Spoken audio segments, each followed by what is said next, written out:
अस्सलाम वालेकुम, welcome to my new blog with Pinky Ali Khan. तो आज मेरी तबीयत बहुत ख़राब है। मैंने तो सोचा ये था कि मैं ट्रेसिंग कुरान शुरू करूँगी, लेकिन अब मैं ब्रेक पे हूँ, तो इंशाल्लाह सून मैं स्टार्ट करूँगी बस जैसे ही मेरी ये ब्रेक ओवर होती है। मैं कुछ भी नहीं बना रही आज, मैं हैदर का खाना लेने आई हूँ क्योंकि हैदर का तो बनाना पड़ता है जो कि मेरे लिए इम्पॉर्टेंट है। तो बस मैं अभी हैदर का खाना लेने आई हूँ, नहीं तो मैं बेड पे ही हूँ। मेरी तबीयत बहुत डिस्टर्ब हुई पड़ी है आज। कराची का मौसम काफ़ी अच्छा हो गया, काफ़ी चेंज हो गया, ठंड हो गई है और बस इसी तरह सब चल रहा है। मैं आप लोगों को हैदर से मिलवाती हूँ। अस्सलाम वालेकुम पीकू देदू, मामा को लिफ्ट नहीं करा था बेबी। अच्छा क्लैपिंग करके दिखाओ, clap your hands, bye bye कर दो, बाय बाय देदू, बाय बाय। लुक प्लेन देदू, प्लेन। मेरा ये ब्लॉग पता नहीं छोटा होता है कि बड़ा होता है, पता नहीं कितना लंबा होता है। तो बस मेरे चैनल को सब्सक्राइब कर लें, बेल आइकन को क्लिक कर लें ताकि आप लोगों को मेरे चैनल की नई अपडेट्स मिलती रहें। आई नो शायद मेरे ब्लॉग इतने अच्छे नहीं होते, बोरिंग नहीं होते, लेकिन मैं ट्राई करती हूँ अपनी तरफ से कि मैं अपनी लाइफ की हर चीज़ आप लोगों के साथ शेयर करूँ, क्योंकि अब आप लोग ही मेरी फैमिली हैं। प्लस प्लस प्लस मैं एक बात कहना चाहूँगी कि एक घर में अगर कुछ अफराद रह रहे हो तो आप दूसरे के कान नहीं भर सकते, क्योंकि एक घर में जो लोग रह रहे होते हैं ना, उन्होंने आमने सामने आना होता है और बात खुल जाती है। तो मैं ये 40 साल हसद की मरीज़ा के लिए बात कर रही हूँ कि मेरे ससुर को आगे लगाने से कोई फ़ायदा नहीं होगा। हम लोग एक घर में रहते हैं, तो हम लोग ना तो आपस में भिड़ेंगे, ना लड़ेंगे, ना कोई यहाँ से जाएगा, ना कुछ ऐसा होगा जिस तरह की वो सोचे रख रही है कि बहुत लड़ाई होगी तो ये होगा फलान होगा। तो तुम मेहरबानी करके बीबी अपने बच्चों पे ध्यान दो, अपने शोहर पे ध्यान दो, अपने घर पे ध्यान दो, अपनी उम्र देखो और तुम ये देखो तुम किस उम्र में शैतानी कर रही हो। मैं बेसिकली डायरेक्ट भी हो सकती हूँ, लेकिन मैं गंदगी में हाथ नहीं डालना चाहती। वो कहते हैं ना कीचड़ में हाथ डालो अपना ही गंदा होता है, तो मैं कीचड़ में हाथ नहीं डालना चाहती, नहीं तो डालने को मुझे 1 सेकंड नहीं लगेगा। तो बस मैं यही कहना चाहती हूँ कि भाई अपनी ज़िंदगी जियो, अपने बच्चे देखो, कितनी देर शैतानी करोगी। आज आप शैतानी किसी की बेटी के लिए कर रहे हो, कल को आपकी बेटियों के आगे और आपके आगे आएगा। तो काइंडली ये बात नोट रख लें कि ये दुनिया मकाफ़ात अमल है, तो आज आप जो बोगे वो आप कल को आप पाओगे। तो कान भरने छड़ने से मैं सिर्फ आपको ये बताना चाहती हूँ कि फ़ायदा नहीं है, तो अपनी ज़िंदगी जिए। हाँ, हसद का एक कीड़ा जो आपके अंदर कभी नहीं मर सकता, लेकिन अगर वो नहीं मर सकता तो आप मर जाएं, खुदा का नाम है। मतलब आप अपनी ज़िंदगी में मरें, जिएँ, जो मर्ज़ी करें, हमें हमारी ज़िंदगी जीने दो और अल्हम्दुलिल्लाह हम बहुत सुकून से जी रहे हैं। अल्हम्दुलिल्लाह मेरे ब्लॉग आप ही देख रही हैं, मेरी ज़िंदगी में हमें आपसे कंसर्न ही नहीं है आप क्या कर रही हैं तो क्या नहीं कर रही, जहन्नुम रसीद हो आपको। तो मैंने सोचा था कि मैं इस गंदगी का नाम अपने ब्लॉग में नहीं लूँगी, लेकिन ना चाहते हुए मुझे लेना पड़ रहा है, क्योंकि इन मोहतरमा की इतनी उम्र हो गई है, लेकिन फिर भी ये आगे लगाने से अपने घर में इनके सुकून नहीं है, दूसरों की ज़िंदगियों से हसद करती हैं, सब चीज़ें करती हैं, इनको ज़िंदगी में सुकून नहीं है। तो अल्लाह ताला ना क्या कहते हैं, रस्सी टाइट ढीली छोड़ते हैं। जिस दिन अल्लाह ताला रस्सी टाइट करेंगे ना, उस दिन दुनिया भी फिर देखेगी। प्लस आपने अपने बाप के साथ क्या किया है, आप क्या कर रही हैं, दुनिया को भी पता है, सबको पता है। खैर, वो बेचारे बीमारी की हालत में भी इतनी टेंशन लेते हैं। भाड़ में जाए ऐसी औलाद, तो मैं कहती हूँ ऐसी औलाद तो होनी नहीं चाहिए। ऐसी औलाद को तो होते ही मर जाना चाहिए या जहन्नुम में चले जाना चाहिए। मेरी माँ, मेरे भाई, पता नहीं मेरे भाई से तुम्हारा कैसा नाजायज़ तल्लुकात है, जिनकी बड़ी तुम्हें टेंशन होती है कि मेरी बात हुई है उनसे कि नहीं हुई है। तो मेरी फैमिली मेरा कंसर्न है, मेरी फैमिली किसी का कंसर्न नहीं है, मेरे ना इन लॉज का ना किसी का। मेरी फैमिली मेरा कंसर्न है। आप अपनी बहन और अपने भाई को देखें कि आपने उनके साथ क्या किया है और वो आपको क्यों मुँह नहीं लगाते। तो वही बात है ना कि कीचड़ में हाथ डालो तो अपना ही हाथ गंदा होगा, तो गंदगी में मैं हाथ नहीं डालना चाहती। मेरे पास इतना टाइम नहीं, हमारी ज़िंदगी में बहुत सुकून है। तो काफ़ी अरसे से मैं इस हस्ती का जिक्र कर रही थी अपने ब्लॉग में, लेकिन मैंने उसका नाम हसद की 40 साल मरीज़ा रखा है, क्योंकि जो कि वो है। लेकिन मैं आज आप सबको ये क्लियर करना चाहूँगी कि वो मेरी वन एंड ओनली नंद है, जिसको मैं किसी रिश्ते किसी कैटेगरी में लेती नहीं हूँ अब, लेकिन ऑफ़ कोर्स एक रिश्ता जुड़ा हुआ है। तो मैं आप लोगों को ये क्लियर बताना चाहूँगी कि हसद की 40 साल मरीज़ा, हसद की 40 साल पुजारन, शैतान और मुनाफे, घटिया गलीज़ औरत मेरी नंद है। अगर मैं डे 1 से शुरू हूँ तो बहुत लंबी कन्वर्सेशन होगी, लेकिन मैं इन शॉर्ट बताना चाहूँगी कि मेरी शादी के पहले दिन से लेके अब तक उसने जो मेरी ज़िंदगी, मेरा जीना, सब कुछ जो हराम किया हुआ है, उस सब के पीछे वो है। और मैं ये हैरान होती हूँ कि 3 बच्चों के पास भी उसके पास कितना टाइम है। तो मुझे ये सुनने को जी मिल रहा है कि मैंने तो अपने बाप की खिदमत नहीं की। तो मैं ये क्लियर बताना चाहूँगी कि मेरा और मेरे बाप का मामला था वो। और मेरा बाप ने मुझे नौकर नहीं रखा हुआ था, खिदमत के लिए नौकर होते हैं। मेरे बाप ने मुझे अपनी पलकों पे बिठा के रखा हुआ था, अपने कंधों पे बिठा के रखा हुआ था। मुझे तो यहाँ आके पता लगा कि खिदमत के की डेफिनेशन क्या होती है। खिदमत की डेफिनेशन होती है आप नौकर हैं, आप टांगे दबाएं, आप पाँव दबाएं, आप सर दबाएं, आप सारा टाइम खिदमत करें और गालियाँ खाएं। ये खिदमत की डेफिनेशन होती है। तो मेरे घर में तो खिदमत की डेफिनेशन ही नहीं थी। तो आप जो मुझे ये बात बोल रही हैं कि इसने अपने बाप की कौन सा खिदमत की, तो मेरी 40 साल हसद की मरीज़ा, मैं आपको ये बताना चाहूँगी कि हमारे घर में खिदमत की ये डेफिनेशन नहीं है जो आपके घर में खिदमत की डेफिनेशन है कि नौकर बना के खिदमत करवाओ और बाद में गालियाँ दो। आप मुझे ये बताओ कि आपने ज़रा ये भी तो लोगों को बताओ ना कि ख़ुद 15 साल से खाती आ रही हो, अभी तक खाती आ रही हो, बाप का किराया, बाप से सब कुछ खा रही हो बाप से, अभी तक तुम्हारी नज़रें बाप की हर चीज़ में टिकी हुई हैं। हमारे घर आके भी तुम चीज़ें ताड़ती हो, ये। तुम अपना मुझे बताओ, तुम अपने बाप की क्यों नहीं खिदमत करी? तुमने अपनी सास ससुर की खिदमत क्यों नहीं की? तुम भी तो करती। तुम्हारी सास तो एक अंडा ले जाए तो तुम तूफान खड़ा कर देती हो। तुम तो इतनी चीप और घटिया औरत हो। चाहे तुम्हारे सास ससुर तुम्हारे बकौल तुम्हारे साथ अच्छे नहीं हैं, नहीं थे, तुम अच्छी बनो, तुम अच्छी बनो ना। दुनिया को साबित करो कि मैं बहुत अच्छी बहू हूँ। तुम क्यों नहीं साबित करती कि मैं एक अच्छी बहू हूँ? क्योंकि तुम ये सब कर नहीं सकती ना, तुम्हें ये सब करना नहीं है ना। और मेरे तो भाई सीधी सी बात है, मैंने आज तक किसी से नाजायज़ ताल्लुक़ नहीं रखा। इवन मेरे सगे देवर अमेरिका में होते हैं, मेरी आज तक उनसे बात नहीं हुई है। तो तुम एक रैंडम औरत उठ के मेरे भाई से कन्वर्सेशन रख रही हो, तो तुम्हारा और मेरे भाई का फिर कोई रिलेशन नहीं है। मैं नहीं मानती कि ऐसा कोई भी मर्द है जो अपनी बीवी को अलाउ करे कि वो जाए किसी से भी बात कर ले।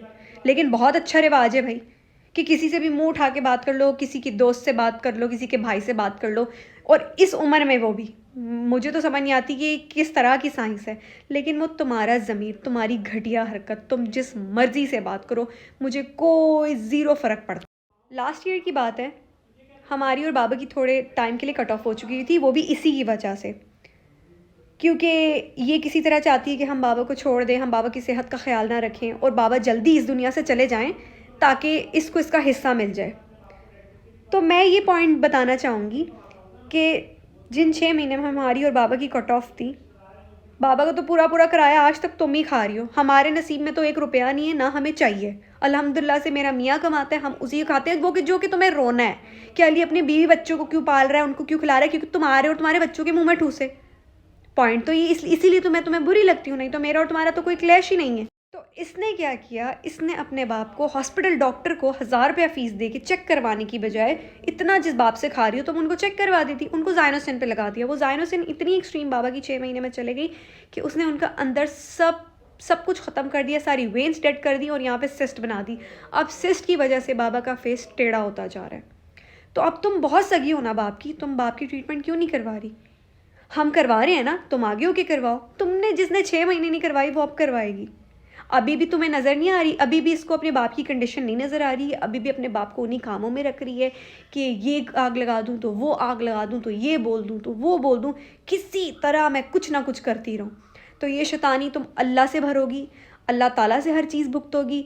8 महीने हो गए हम बाबा की ट्रीटमेंट भी करवा रहे हैं, 8 महीने से हम बाबा का सब कर रहे हैं, 8 महीने से हम बाबा की एक चीज़ प्रॉपर रख रहे हैं कि बाबा ठीक हो जाएँ। और अल्लाह का शुक्र है बाबा बेहतर भी हो रहे हैं और इंशाल्लाह सिस्ट का मसला भी ख़त्म हो जाएगा। लेकिन तुम बहुत अच्छी बेटी हो ना, बहुत अच्छी बेटी। अपने बाप की बायोप्सी करवाओ, अपने बाप को डॉक्टर के पास तब लेके जाती कि मेरे बाप को फ्लू हो रहा है, लेकिन तुम तो वैसे ही चाहती तुम्हारा बाप मर जाए, तुम्हें हिस्सा मिल जाए, है ना। मेरी तरफ से तुम्हें जो करना है करो। तुम्हारी औलाद के आगे आएगा, तुम्हारे आगे आएगा, तुम एक यतीम के साथ, तुम एक लड़की के साथ ये सब कुछ करवा रही, तुम्हारी आगे बेटी है, तुमने भी अभी सारी ज़िंदगी जीनी है। बहुत लंबी ज़िंदगियाँ होती हैं और शैतानों की तो बहुत लंबी होती है। तो तुम अपनी ज़िंदगी की फ़िक्र करो, तुम्हारी कितनी लंबी ज़िंदगी होने वाली है और तुम्हें अल्लाह ताला ने कितनी सज़ाएँ देनी है।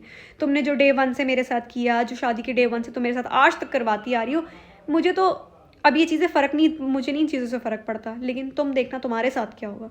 तुम दुनिया आखिरत में रुलोगी, तुम्हें दुनिया आखिरत में सज़ा अल्लाह देगा। तुम्हारे साथ दुनिया आखिरत में होगा, वो पूरी दुनिया देखेगी और रब तुम्हें देखेगा, तुम्हें अल्लाह पूछेगा, तुम्हें अल्लाह सज़ाएँ देगा जो तुम करवा रही हो।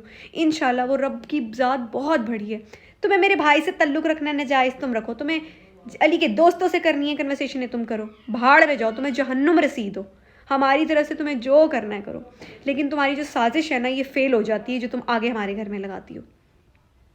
और ये मेरा लास्ट व्लॉग है तुम्हारे लिए। अगली दफ़ा मैं तुम्हारे डायरेक्ट मुंह पे आऊँगी। एक्चुअली हसद की मरीज़ा एक ऐसी घटिया औरत है कि जो अपनी बहन की तलाक पे अपना मफाद ढूंढने चली गई थी, उससे खाने, उससे शॉपिंग करने, उसकी तलाक में खुद सेटल होने वहाँ पे चली गई थी। तो ये एक ऐसी घटिया औरत है जिसने अपने भाई से खा खा के, अपने भाई से बच्चे पलवा के, अपने अली ने इसके बच्चों के लिए सब किया, सब। मैंने इवन, मैं गैर थी, मैंने सब किया, लेकिन मैं तो नौकर हूँ ना, डेफिनेशन खिदमत की तो नौकर है यहाँ पे। खैर, तो ये तो ऐसी बेफैज़ और अल्लाह माफ़ करे बेहिस और बेगैरत औरत है कि ये हर किसी में फ़ायदा ढूंढती है बस। तो तुम अपने रिश्तों को देखो कि तुम अपने बाप के साथ क्या कर रही हो, अपने भाई के साथ क्या कर रही हो, मेरे साथ क्या कर रही हो, और तुमने अपनी तलाकशुदा बहन के साथ क्या किया। सारे ख़ानदान और सारी दुनिया को तुम्हारी असलियत पता है। शैतान का नाम लिया, अल्लाह शैतान भगाए। तो मैं बस अब ये है कि हैदर को खाना खिलाने लगी हूँ और खुद मेरी तबीयत बहुत अजीब हुई पड़ी है। और आप लोग देख सकते हैं हैदर का बैठने का नया तरीका। ये इसी तरह टांग के ऊपर करके बैठ जाता है और कितना तेज़ इसको पता है मैं इसके बारे में बात कर रही हूँ तो स्माइल पास कर रहा है। तो क्योंकि मैं सुबह से अंदर हूँ तो अभी मैं अपने दैदू को बाहर लेके जा रही हूँ अपनी कार में, और मैं उसे सैर करवाने लेके जा रही हूँ। और एक टाइम आएगा जब हैदर मुझे सैर करवाने लेके जाया करेगा ड्राइव करके, इंशाल्लाह इंशाल्लाह। तब तक हैदर शैदर मैदर सब आ चुके होंगे। तो हैदर की कटिंग भी होने वाली है। देदू लुक अप, देदू क्लीन, देदू लुक क्लीन। हैदर की कटिंग होने वाली है जो कि इंशाल्लाह सून करवाएंगे। अभी मुझे समझ नहीं आ रही, मैं इसलिए रुकी हुई हूँ। अब मुझे कुछ लोग सलाह दे रहे हैं कि मैं हैदर की पूरे बाल उतरवा दूँ, कुछ लोग मुझे कह रहे हैं छोटे करवा दूँ, लेकिन मेरा जो दिमाग कह रहा है वो 50-50 हुआ पड़ा है। एक तो मैं कह रही हूँ कि मैं छोटे करवा दूँ, दूसरा मैं कह रही हूँ मैं बिल्कुल टकला करवा दूँ। लेकिन रीज़न ये है कि मैं टकला नहीं करवा रही, सर्दी है और इसके सर पे हवा लग जाएगी, और कैप ये बिल्कुल भी नहीं पहनता, बिल्कुल भी नहीं। हुडी लेते हुए इसको कुछ होने लग जाता है। तो मैं अब यही फ़ैसले पे आई हूँ कि मैं हैदर की कटिंग करवाऊँगी बस। मैं हैदर को टकला नहीं करवाऊँगी। मुझे ये था ईद तक बाल अच्छा दे, लेकिन अब मैं क्या कर सकती हूँ। लेकिन फिर मैंने सोचा कि लेट्स से अगर फिर इसके पतले हुए तो फिर भी तो मुझे इसे टकला करवाना पड़ना है। तो जब तक इसके बाल हेल्दी नहीं आएंगे मैं इसको टकला करवाती रहूँगी। तो हमारा सामने वाला घर बिल्कुल खाली हो चुका है, 3 फ्लोर और 1 बेसमेंट सेल हो गया। अभी यहाँ पे लोग आते हैं देखने, पता नहीं कौन आएगा। बस अल्लाह हमारे जो भी नेबर्स आएँ अच्छे आएँ। कितने आएंगे, 1 2 और 3, और ये बेसमेंट है। बेसमेंट में भी शायद कोई है रूम वगैरह, आई डोंट नो। और ये अली ने बचपन में अपना नाम लिखा था और अली के दोस्त ने। हमारी सैर हो गई, अब हम अंदर जा रहे हैं क्योंकि हवा है और मच्छर बहुत है।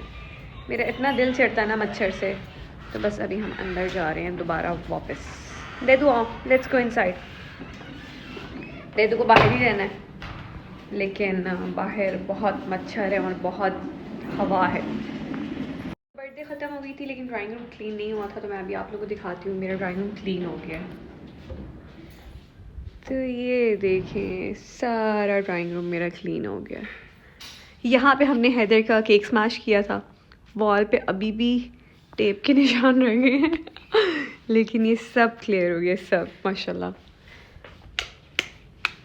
नीचे से शोरूम से अली ने वर्कर को भेजा जो कि सामान उतार रहे हैं, जो कि ऊपर रखना है। और ख़ुद अली पीछे पीछे आ रहे हैं और इसको बिल्कुल नहीं पता इसके बाबा दोबारा आ रहे हैं। तो ये ऐसा भी खुशी से पागल हो जाएगा, मैं भी हो जाऊंगी क्योंकि मेरी तबीयत भी ख़राब हुई हुई है। और एक बच्चा इतनी गहरी नींद में, इसने सारी रात मुझे सोने नहीं दिया, और अभी ये इतनी गहरी नींद में कि आई थिंक ये खुद ब खुद लेटे लेटे सो जाएगा।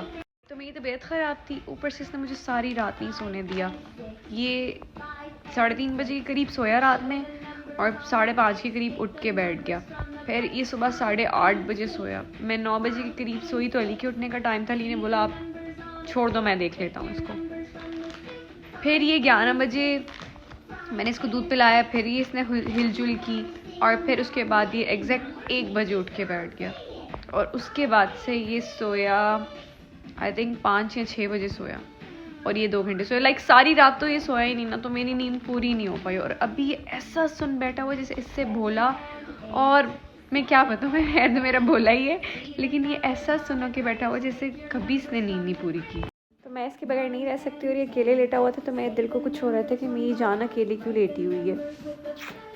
हमारे पास खाने में बहुत कुछ आ गया, मैं आप लोगों को दिखाती हूँ। अली लेके आए हैं कोरमा, अली लेके आए हैं चने वाले राइस, और यहाँ पे अली लाए हैं चपली कबाब, और हमें आया है सूप, और मैंने ऑर्डर किए थे मोमोज जो कि मेरी जान है। तो इतना ढेर सारा माशाल्लाह हमारे पास खाना है। इंशाल्लाह मिलते हैं नेक्स्ट व्लॉग में, दुआ में याद रखें, तब तक के लिए अल्लाह हाफिज़।